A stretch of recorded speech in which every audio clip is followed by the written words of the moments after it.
आलू को धोकर उबाल लें और जिस पानी में आलू उबाल रहे हैं इस पानी से आटे को गूंदें। ज़ुबैदा आपा कहती थी कि यह आटा कभी ख़राब नहीं होगा और ना ही खट्टा होगा।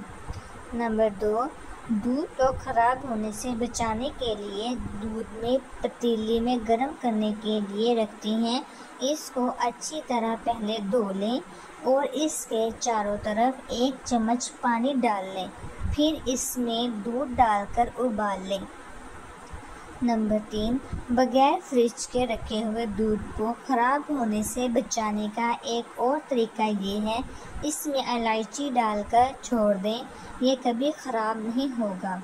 दूध को ठंडे पानी के बर्तन में रखने से भी ये ख़राब नहीं होगा। दही जमाने के बाद इसमें 1 चम्मच बेकिंग सोडा डाल दें, दही कभी खट्टी नहीं होगी। अगर आप बाज़ार से दही लाएं तो इसमें भी आप बेकिंग सोडे का इस्तेमाल कर सकते हैं, इससे भी आपकी दही कभी ख़राब नहीं होगी। अगर आपके कपड़ों के ऊपर चाय के दाग लग जाएं तो आप ग्लिसरीन लगाएं, थोड़ी देर बाद गर्म पानी से धो लें। दाग सफ़ेद सूती धागे के कपड़े पर हो तो कपड़े पर खौलता हुआ पानी डाल दें, दाग साफ़ हो जाएंगे और इससे आपके कपड़े पर चाय के दाग बिल्कुल साफ़ हो जाएंगे।